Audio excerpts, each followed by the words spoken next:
Good morning and happy Wednesday! I've got good news for you. He's dead! Ding dong, the wicked man, with your wicked, wicked man. Ding dong, the wicked, wicked man. Break out your squeaky head, rub your eyes. USA! USA! USA! USA! For obvious reasons, we try to avoid politics on our show and focus on the attention on real estate.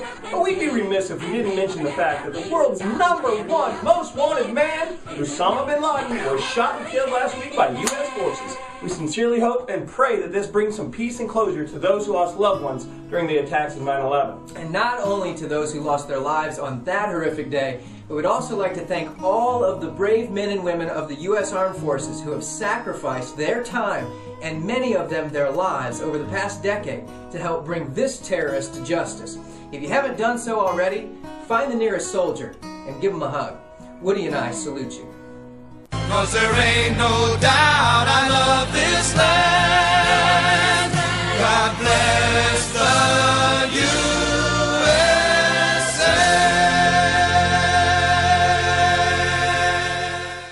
And to anyone else who would like to mess with America, the land of the free and the home of the brave, you better take some advice from Antoine Dodson. That's right.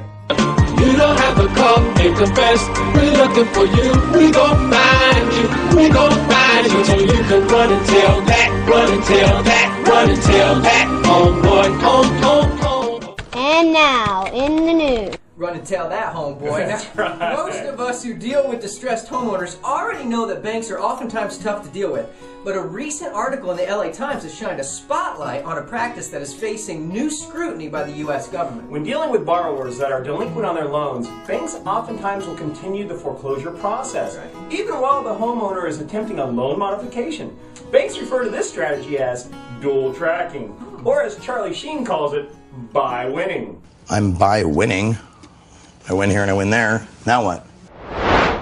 Yeah, now what, Charlie? Now listen, while banks may like to win here and win there like Charlie does, homeowners consider it a bit of a double cross by their lender. You know, oftentimes borrowers are lulled to sleep a little bit by banks telling them they're reviewing their account for a short sale or a modification, while unbeknownst to them, their foreclosure is still moving forward full speed ahead. Yeah, and if this seems a little shady to you, you're not alone. And the folks in Washington are finally starting to put some of these banks' practices under a microscope. It's about time. A spokesman for Iowa Attorney General Tom Miller recently said, "We don't think that a homeowner who's making a good faith effort to work through their troubled mortgage should have the roof ripped out from over them while they are either negotiating or trying to negotiate." Now, it sounds like the bank's buy-winning strategy isn't really so kosher with the powers that be. And don't be surprised to see some real legislation in the coming months banning the practice of dual tracking.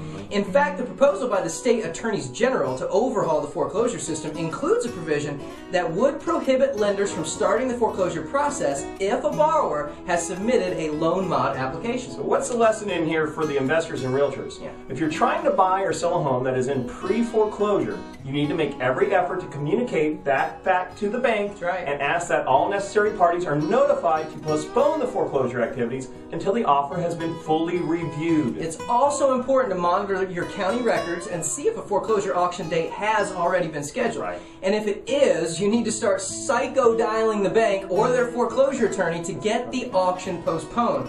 Now, I recently had a short sale deal in which the bank foreclosed on the property without even reviewing the file for a short sale, and this was 9 months after we submitted it. But because I was calling the negotiator every day leading up to the auction, basically making my case for why I didn't think it was ethical to foreclose without even looking at the file, the negotiator ended up rescinding the auction, reviewed the file, and they approved the short sale. So stay on your toes, do your research, and make sure you monitor the foreclosure process closely on your files to ensure that the bank's buy-winning strategy doesn't end up with you and your homeowner by losing. That's a good point. So what are your thoughts? Have you had an experience where a bank foreclosed while you were right in the middle of negotiations, whether personally or in your business? Let us know by commenting below. And don't forget to click the thumbs up button while you're at it.